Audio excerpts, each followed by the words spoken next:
Hello बच्चों, नमस्कार। निर्माण अकेडमी के यूट्यूब चैनल में आप सभी का स्वागत है।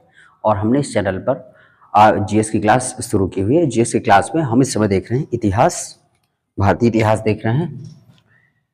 और इतिहास में जो हमारी क्लासें पहुंच चुकी हैं वो पहुंच चुके हैं महाजनपद काल में। हमारा प्राचीन धर्म चल रहे थे, धर्म पर हमने बातचीत कर ली थी। आज हमारा जो टॉपिक है वो है महाजनपद काल का। महाजनपद काल। तो महाजनपद काल की हम शुरुआत कर रहे हैं। पहले हम इसमें महाजनपद के बारे में जानेंगे, कितने महाजनपद हैं, किनकी कौन सी राजधानियां हैं, तो इन सब के बारे में जानेंगे। फिर हम जो है शुरू करेंगे जनपदों को पढ़ना। तो सबसे पहले महाजनपद काल के बारे में जाने। जो उस समय आपके महाजनपद काल में सबसे पहले कितने महाजनपद थे? तो 16 महाजनपद थे। कितने थे? 16 महाजनपद आपके थे। ठीक है। और ये जो 16 महाजनपद थे ये कब के समय के थे? तो बुद्ध के समय। ठीक है, बुद्ध के समय आपके कितने महाजनपद थे? तो 16 महाजनपद थे। ये पहला पॉइंट है, ये याद रखिएगा। ठीक है। और महाजनपदों की जो जानकारी है वो हमें कहाँ मिलती है? तो बौद्ध ग्रंथ अंगुत्तर निकाय में इन 16 महाजनपदों की जो जानकारी है। ठीक है, महाजनपदों की, 16 महाजनपदों की। ठीक है, तो 16 महाजनपदों की जानकारी, 16 महाजनपदों की जो जानकारी हमको बौद्ध ग्रंथ अंगुत्तर निकाय, बौद्ध ग्रंथ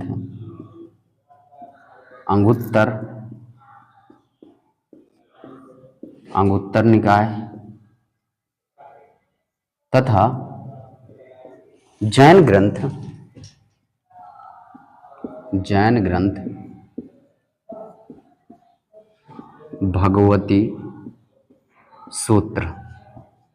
भगवती सूत्र से मिलती है। ठीक है, याद रखिएगा। 16 महाजनपदों की जो जानकारी है वो हमें कहां से मिलती है? बौद्ध ग्रंथ अंगुत्तर निकाय से और तथा जैन ग्रंथ भगवती सूत्र से मिलती है। इन 16 महाजनपदों में सिर्फ एक महाजनपद है। ठीक है, 16 महाजनपदों में एक दक्षिण भारत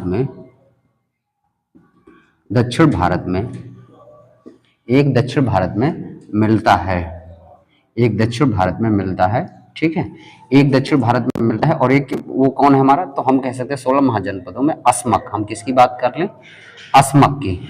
अस्मक जो महाजनपद है हमारा वो हमें दक्षिण भारत में मिलता है। बाकी बचे 15 महाजनपद ये हमें उत्तर भारत में देखने को मिलते हैं। तो याद रखिएगा, इनके बारे में नोट कर लीजिएगा। आगे बढ़ते हैं। ठीक है, अब एक तरह से हम देखते हैं कि महाजनपद और इनकी राजधानियों के बारे में हम थोड़ी सी जानकारी ले लें। तो नोट कर लीजिएगा। चलिए, तो बच्चों वीडियो को लाइक करिएगा, साथ ही साथ शेयर करिएगा अपने दोस्तों, यारों, मित्रों के साथ। फेसबुक, व्हाट्सएप, हर जगह जो है इसको शेयर करते हुए चलिएगा। तो चलिए, एक तरफ महाजनपद लिख लेते हैं। एक तरफ आपका महाजनपद और दूसरी तरफ है आपकी राजधानी। ठीक है, महाजनपद है और एक तरफ क्या है? हमारी राजधानी है। इनकी चर्चा हम कर लेते हैं। तो जैसे सबसे पहले हमारा जो महाजनपद है ये हमारा है अंग। पहला महाजनपद हमारा कौन सा है? अंग महाजनपद की जो राजधानी है वो हमारी कौन सी है? तो वो हमारी चंपा। अंग महाजनपद की राजधानी कौन सी है? तो चंपा है। ठीक है, दूसरा महाजनपद है हमारा मगध। दूसरा है हमारा मगध। मगध की राजधानी क्या है? राजगृह। मगध की राजधानी क्या है? राजगृह। ठीक है, लिखते हुए चलिएगा मेरे साथ, नोट करते हुए चलिएगा। आगे तीसरा है हमारा काशी।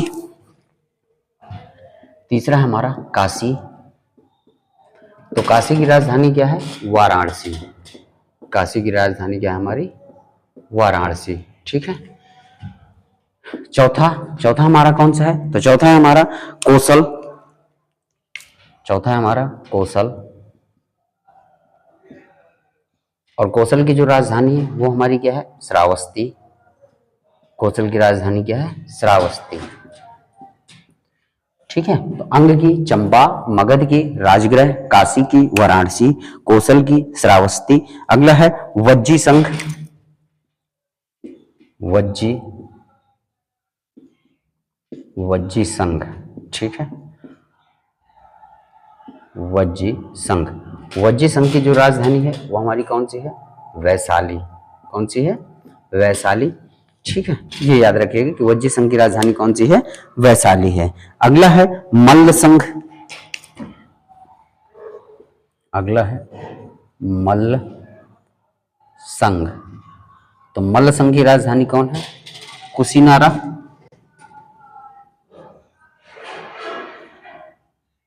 कुशीनारा एवं पावा, कुशीनारा एवं पावा, ये इसकी राजधानी है मल्ल संघ की। नोट करते हुए चलिएगा, आगे बढ़ते हैं, ठीक है। चलिए, नोट कर लिया होगा तो बच्चों वीडियो को लाइक और शेयर करते हुए चलिएगा। चलिए आइए आगे बात करेंगे। अगला है हमारा चेदी, चेदी, ठीक है, चेदी वंश। तो चेदी वंश की हमारी राजधानी कौन सी है? तो ये हमारी शक्तिमती, या इसी को हम सोथवती कहते हैं। शक्तिमती या इसी को कहा जाता है सोथवती, सोथवती, ठीक है। तो चेदी वंश की जो राजधानी है, ठीक है, शक्तिमती सोथ। यही चेदी वंश हमें कहाँ देखने को मिलता है? बुंदेलखंड में, ठीक है। तो बुंदेलखंड में हमें देखने को मिलता है। अगला है हमारा वत्स, वत्स। और वत्स की राजधानी कौन सी है हमारी? तो कौशाम्बी। वत्स की राजधानी हमारी कौन सी है? ये हमारी कौशाम्बी है वत्स की राजधानी, ठीक है, याद रखिएगा। अगला है कुरु, कुरु महाजनपद। तो कुरु महाजनपद की जो राजधानी है वो हमारी इंद्रप्रस्थ। कौन सी है? इंद्रप्रस्थ। तो कुरु महाजनपद की राजधानी इंद्रप्रस्थ है, ठीक है। आगे पांचाल, पांचाल,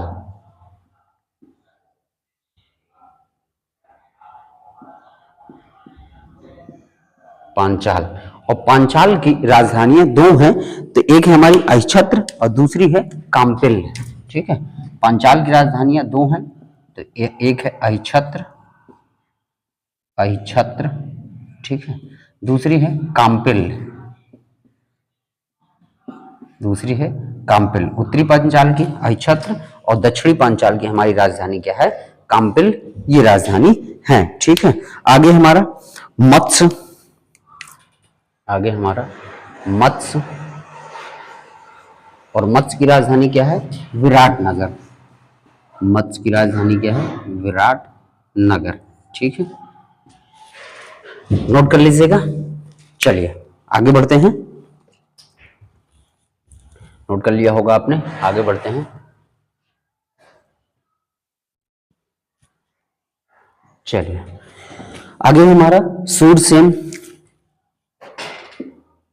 अगला है हमारा सूरसेन। और सूरसेन की जो राजधानी है वो है मथुरा। सूरसेन की राजधानी कौन सी है हमारी?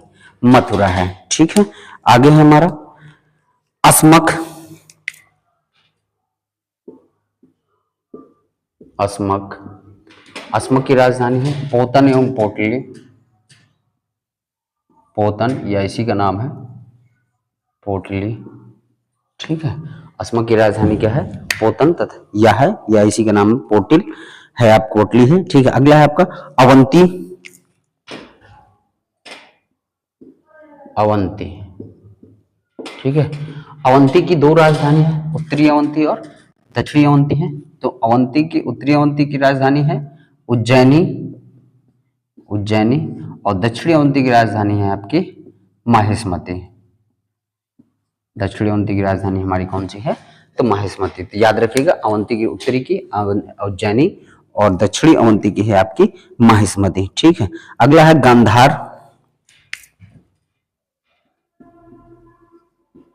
अगला हमारा गांधार। और गांधार की राजधानी हमारी क्या है? तक्षशिला। गांधार की राजधानी हमारी तक्षशिला, ये हमारी हो गई गांधार की राजधानी, ठीक है। और अंतिम हमारा जो 16वां महाजनपद है काम्बोज, कंबोज, कंबोज तो कंबोज हाटक, कंबोज की राजधानी हाटक या इसी का नाम है राजपुर, राजपुर। ठीक है, तो ये रहे हमारे 16 महाजनपद जिनकी राजधानियां हमने देख ली। ठीक है, सबसे पहले हमने देखा कि जो आपके समय बुद्धकालीन समय हमें कितने महाजनपद दिखाई देते हैं, तो 16 महाजनपद हमें दिखाई देते हैं। और इन 16 महाजनपद की जो जानकारी है वो हमें बौद्ध ग्रंथ जो है अंगुत्तर निकाय और जैन ग्रंथ भगवती सूत्र में हमें देखने को मिलता है। और 16 महाजनपदों की हमने राजधानियों के बारे में चर्चा कर ली है। ठीक है, नोट कर लीजिएगा, आगे बढ़ते हैं। चलिए, तो ये हमने महाजनपदों के बारे में जाना। अब हम महाजनपदों के एक एक महाजनपद की शुरुआत करते हैं। ठीक है, और इन महाजनपदों में सबसे महाजनपद, पहला महाजनपद जो हम लेते हैं वो है हमारा मगध, क्योंकि इन 16 महाजनपदों में सबसे बड़ा जो महाजनपद और सबसे ताकतवर महाजनपद जो निकल कर आता है वो निकल के आता है मगध। तो विशेषकर हमें इन 16 महाजनपदों में जो पढ़ना है वो मगध पढ़ना है, मगध महाजनपद। तो हम सबसे पहले देखेंगे मगध का उत्कर्ष, कि मगध का उत्कर्ष होता कैसे कैसे है, कैसे ये इतना ताकतवर बन जाता है। ठीक है, तो हम बातचीत करेंगे मगध के उत्कर्ष के बारे में। ठीक, तो मगध का उत्कर्ष हम देखेंगे और सबसे पहला वंश हम इसमें देखेंगे हर्यक वंश। सबसे पहला वंश हम देखेंगे हर्यक वंश। और जो हर्यक वंश है ये हमारा 544 ईसा पूर्व से लेकर 412 ईसा पूर्व तक चलता है। ठीक है, 544 ईसा पूर्व से लेकर 412 ईसा पूर्व तक ये हमारा चलता है। ठीक है, और सबसे पहले अब हम इस हर्यक वंश में सबसे पहले शासक की बात करेंगे। तो पहला शासक है हमारा बिंबिसार। सबसे पहला शासक है बिंबिसार। सबसे पहला शासक हमारा कौन सा है? बिंबिसार है। और बिंबिसार का जो टाइम पीरियड है वो है 544 से 492 ईसा पूर्व। 544 से 492 ईसा पूर्व, ये बिंबिसार का टाइम पीरियड है। अब हम बिंबिसार के बारे में थोड़ी सी जानकारी लेंगे और पढ़ेंगे इसके बारे में। ठीक है, तो याद रखिएगा यह इस वंश का प्रथम शासक था, जो बिंबिसार था। ठीक है, इस वंश का प्रथम शासक, इस वंश का प्रथम शासक, प्रथम शासक था। हम इसे कह सकते हैं हर्यक वंश के संस्थापक के बारे में। ठीक है, क्योंकि हर्यक वंश का संस्थापक भी किसको माना जाएगा? बिंबिसार को माना जाएगा। और इस वंश का प्रथम शासक भी रहेगा। ठीक है, प्रथम शासक भी कह दीजिए या संस्थापक भी कह दीजिए। ठीक है, संस्थापक था, कौन था? बिंबिसार था। याद रखिएगा कि हर्यक वंश का संस्थापक कौन होगा? आपका बिंबिसार होगा। अगला पॉइंट इसके बारे में देखिए, इसकी प्रारंभिक राजधानी गिरिब्रज थी। इसकी प्रारंभिक राजधानी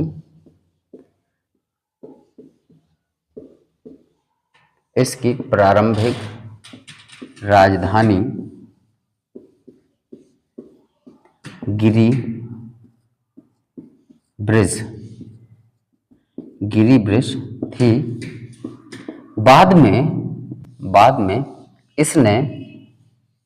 बाद में इसने राजगृह को, ठीक है, पहली राजधानी याद रखिएगा कि पहली राजधानी इसकी क्या है? गिरिब्रज है। लेकिन बाद में इसने राजगृह को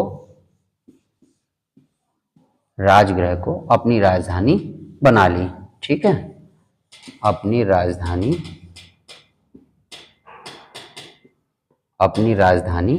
बना ली। ठीक, अपनी राजधानी बना ली, ये इसके बारे में याद रखिएगा। ठीक, कि जो है इसकी प्रारंभिक राजधानी कौन सी थी? तो गिरिब्रज थी। बाद में इसने क्या किया? राजगृह में, कहां पर? इसने राजगृह में अपनी जो है राजधानी बना ली। ये हर बिंबिसार के बारे में याद रखिएगा। ठीक है,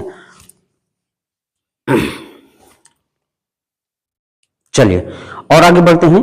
तो बिंबिसार ने देखिए क्या किया? अपनी शक्ति बढ़ाने के लिए वैवाहिक एवं मैत्रीपूर्ण संबंधों पर बल दिया। तो हम कह सकते हैं कि इसने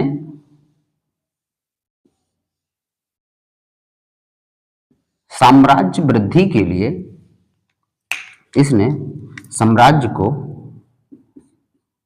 शक्तिशाली बनाने के लिए, साम्राज्य को शक्तिशाली बनाने के लिए वैवाहिक एवं मैत्रीपूर्ण संबंध किए, मैत्रीपूर्ण संबंध किए।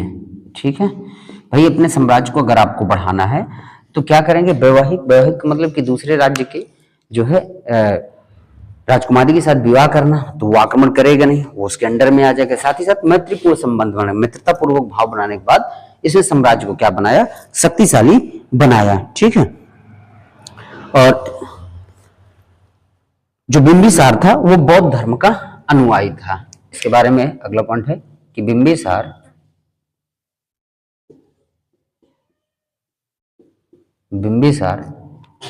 बौद्ध धर्म का अनुयायी था। बिंबिसार बौद्ध धर्म का अनुयायी था।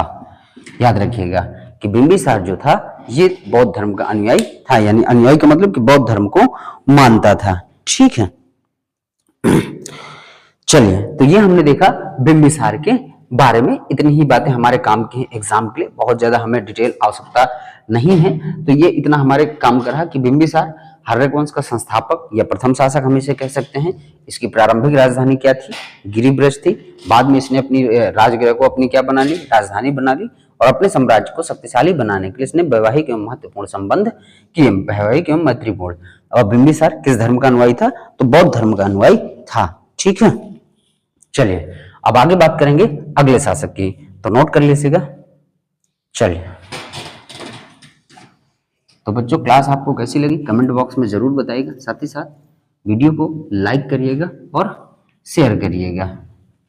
चलिए, तो बिंबिसार हमने देख लिया। अब बिंबिसार के बाद जो शासक आते हैं वो कौन आते हैं, अजातशत्रु आपके आते हैं। ठीक है, बिंबिसार के बाद हमारा कौन सा शासक है, तो अजातशत्रु।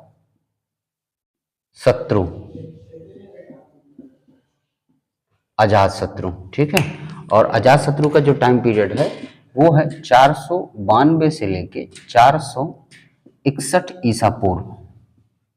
ठीक, अजातशत्रु का जो टाइम पीरियड है वो है 492 से लेके 461 ईसा पूर्व। पहला पॉइंट इसके बारे में सबसे महत्वपूर्ण है कि जो अजातशत्रु है इसने अपने पिता की हत्या करके गद्दी पर बैठा। ठीक है, कि अजातशत्रु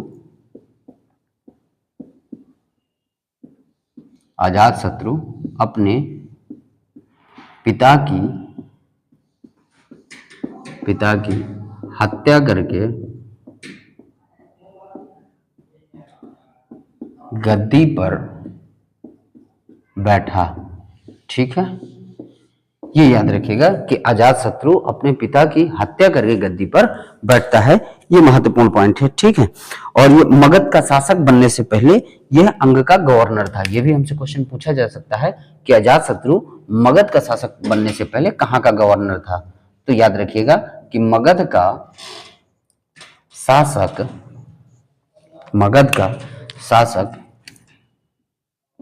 बनने से पहले अंग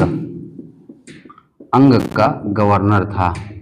ठीक है, अंग का गवर्नर था। अंग जनपद का गवर्नर कौन था, अजातशत्रु था। और कब था, शासक बनने से पहले। ठीक है, ये हुई। ठीक, चलिए अगला इसने भी देखिए क्या किया कि जो है युद्ध भी कुछ किए, युद्ध और मैत्रीपूर्ण संबंध इसने रखे, वैवाहिक संबंध रखे, और साम्राज्य को इसने क्या किया, आगे बढ़ाए। ये तो हमारे उतना काम का नहीं है, लेकिन अगला हम देखते हैं कि जो है कि प्रथम बौद्ध संगीति का जो आयोजन है इसी के शासन काल में हुआ था। मैंने बौद्ध धर्म के दौरान जो है आपको बौद्ध संगीति पढ़ाई थी, तो याद रखिएगा कि प्रथम बौद्ध संगीति का आयोजन, प्रथम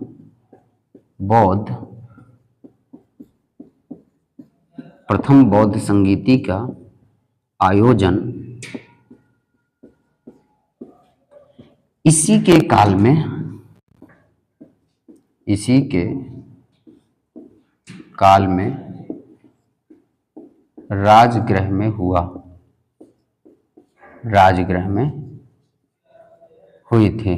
ठीक है, राजगृह में हुई थी। प्रथम बौद्ध संगीति का जो आयोजन है वो किसके काल में, तो ये याद रखिएगा अजात शत्रु के काल में। और कहाँ हुई थी, तो राजगृह में हुई थी। हमने बौद्ध धर्म के दौरान पढ़ा था कि बौद्ध धर्म में यानी कितनी संगीतियां होती हैं, तो बौद्ध धर्म में 4 संगीतियां होती हैं। जो प्रथम संगीति थी वो हमारी कब होती है, जो है राजगृह में होती है। और किसके शासन काल में होती है, तो हमारे अजात शत्रु के शासन काल में होती है। ठीक है, याद रखिएगा, ये काफी महत्वपूर्ण पॉइंट है। ठीक है, और सबसे खास पॉइंट ये है इसके, इसी के समय यानी अजात शत्रु के ही समय, इसी के समय, इसी के समय महावीर स्वामी, महावीर स्वामी तथा महात्मा बुद्ध, महात्मा बुद्ध दोनों की मृत्यु हुई थी, दोनों की मृत्यु हुई थी। ठीक है, ये याद रखिएगा कि यानी इसी के अजात शत्रु के ही समय महावीर स्वामी तथा महात्मा बुद्ध दोनों की मृत्यु हुई थी इसी के दौरान। ठीक है, इसने क्या किया था कि बुद्ध के जो आपके भस्मावशेष थे उन पर राजगृह में स्तूप का निर्माण करवा दिया था। ठीक है, इसने बुद्ध के भगवावशेष, बुद्ध के भगवावशेष मतलब यानी उनकी मृत्यु के बाद जो अवशेष बचे थे उन्हीं अवशेष पर, वहीं पर क्या किया था, भगवावशेष पर इसने क्या किया था कि राजगृह में स्तूप का निर्माण करवाया। तो इसने बुद्ध के भगवावशेष पर राजगृह में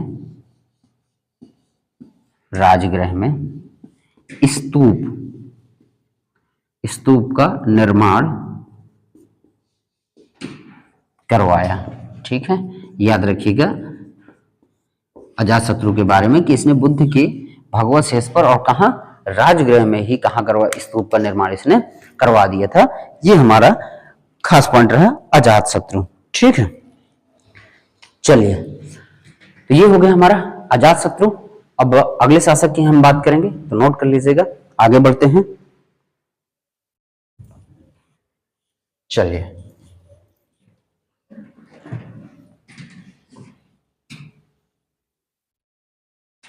अब हम देखते हैं जो अंतिम आपका शासक है, हम उसके बारे में इसमें देख लेते हैं, उदयन के बारे में। ठीक है, उदयन जो इसका महत्वपूर्ण शासक है उदयन के बारे में हम देख लेते हैं। ठीक है, उदयन के बारे में, तो उदयन के बारे में ये इसके बारे में भी कि इसने भी पिता की हत्या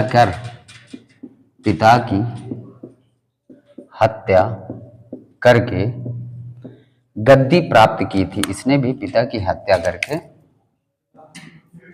गद्दी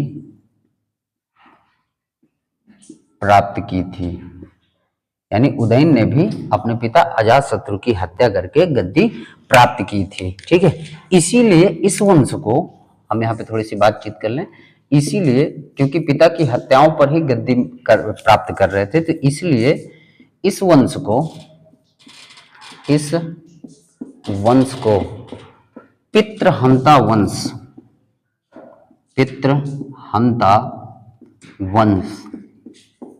कहा जाता है।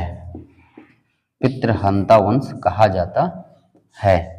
ठीक है, ये पॉइंट याद रखिएगा कि इसे पितृहंता वंश भी कहा जाता है। क्यों कहा जाता है? क्योंकि यहाँ पर जो भी शासक बन रहा है वो पिता की हत्या करके गद्दी पर बैठ रहा है, तो इसलिए इस वंश को हम क्या कहते हैं? पितृहंता वंश कहते हैं। ठीक है, और इसने क्या किया था कि राजगृह के स्थान पर इसने राजगृह के स्थान पर इसने राजगृह के स्थान पर पाटलिपुत्र को अपनी राजधानी बनाई। पाटलिपुत्र को अपनी राजधानी बनाई। ठीक है, ये पॉइंट याद रखिएगा। ठीक, कि जो उदयन था इसने क्या किया था, राजगृह के स्थान पर पाटलिपुत्र को अपनी राजधानी बनाता है। ठीक है, तो ये रहा हमारा जो है आपका मगध का उत्कर्ष। और मगध के उत्कर्ष में हमने जो है आपका देखा हर्यक वंश देखा। ठीक है, मगध के उत्कर्ष के दौरान सबसे पहला वंश हमारा कौन था, वो था हमारा हर्यक वंश देखा। हर्यक वंश का संस्थापक कौन था, बिंबिसार था, प्रथम शासक भी था वो। ठीक है, पहले सबसे प्रारंभिक राजधानी गिरिब्रज थी, फिर बाद में क्या राजधानी बन जाती है, राजगृह बन जाती है। और बिंबिसार की हत्या करके जो अजातशत्रु था वो शासक बनता है। और अजातशत्रु के समय ही आपकी प्रथम बौद्ध संगीति होती है। प्रथम बौद्ध संगीति का आयोजन कहाँ होता है, राजगृह में ही होता है, अजातशत्रु के समय होता है। ठीक है, फिर हमारा उदयन आता है। उदयन ने भी अपने पिता की हत्या करके गद्दी प्राप्त की, इसीलिए इस वंश को हमारा क्या कहा जाता है, पितृहंता वंश कहा जाता है। याद रखिएगा कि इसीलिए इस वंश को क्या कहा जाता है, पितृहंता वंश कहा जाता है। और इसने राजगृह के स्थान पर जो राजधानी बनाई, वो राजधानी हमारी कौन सी बनाता है, पाटलिपुत्र को इसने अपनी राजधानी बनाता है। बाद में यही पाटलिपुत्र आपके जो है आज वर्तमान में देखेंगे तो यही वर्तमान में जो पाटलिपुत्र है वो किस नाम से जाना जाता है, तो इसी पाटलिपुत्र को वर्तमान में पटना के नाम से जानते हैं। ठीक है, पटना। तो पाटलिपुत्र बाद में वर्तमान में क्या बन जाता है, पटना बन जाता है। इस पाटलिपुत्र को बसाया किसने, उदयन ने बसाया, इसको अपनी राजधानी बनाई। फिर पाटलिपुत्र को जो नाम पटना मिलता है ये किसके द्वारा दिया जाता है, तो ये शेर शाह के द्वारा। ठीक है, शेर शाह के द्वारा जो है इस पाटलिपुत्र को नाम क्या दिया जाता है, ये पटना दिया जाता है। तो याद रखिएगा पाटलिपुत्र के बारे में। तो आज हमने जो है महाजनपद काल में सबसे पहले हमने देखा कि 16 महाजनपद, वहां पर कि 16 महाजनपदों की हमें जानकारी मिलती है बुद्ध के समय। बौद्ध ग्रंथ अंगुत्तर निकाय, जैन ग्रंथ भगवती सूत्र में हमें इसकी जानकारी मिलती है। और हमने जो है सभी जनपदों की, महाजनपदों की राजधानियां देखी। फिर इन राजधानियों में देखने के बाद हमने फिर क्या देखा, मगध का उत्कर्ष देखा, मगध साम्राज्य के बारे में पढ़ा। और मगध साम्राज्य में जो पहला वंश वो पढ़ा हमने, हर्यक वंश पढ़ा। इसके बाद जो हमारा है वो है हमारा शिशुनाग वंश है। शिशुनाग वंश पढ़ेंगे, फिर हम मौर्य साम्राज्य की ओर बढ़ेंगे। तो मौर्य साम्राज्य, क्योंकि सबसे बड़ा जो आपका महाजनपद निकल के बाद में सामने आता है वो मगध ही आता है। बाकी सबको ये क्या कर लेता है, अपने अंडर कर लेता है। तो हम महाजनपद में मगध को पढ़ रहे हैं। तो आज हमने हर्यक वंश तक खत्म कर लिया। इसके बाद जब हमारी अगली क्लास होगी इतिहास की, तो अगली क्लास में हम शिशुनाग वंश और मौर्य साम्राज्य पर पहुंच जाएंगे। तो आज की क्लास हमारी यहीं तक रहेगी। मिलेंगे आपसे कल। और कल हमारी संडे है, संडे को हमारी साइंस की क्लासें रहेंगी। तो कल हमारी साइंस की क्लास होगी। और साइंस में हम जो है देख रहे हैं स्पीडी देख रहे हैं रेलवे की। तो कल हम स्पीडी की क्लास हमारी रहेगी। तो पढ़ते चलिएगा, मेहनत करते चलिएगा और नोट भी करते चलिएगा, रिवीजन भी साथ साथ जो है करते चलिएगा। पुरानी वीडियो भी देखते रहिएगा तो रिवीजन भी वहां से आपका होता रहेगा। और वीडियो को लाइक करना ना भूलिएगा, शेयर करना ना भूलिएगा। और जो बच्चे चैनल नहीं सब्सक्राइब किए तो चैनल को सब्सक्राइब करके बेल आइकन ऑन कर लीजिएगा ताकि नोटिफिकेशन आपको मिलता रहे। तो मिलते हैं आपसे अगली क्लास में, तब तक के लिए धन्यवाद। जय हिंद, वंदे मातरम।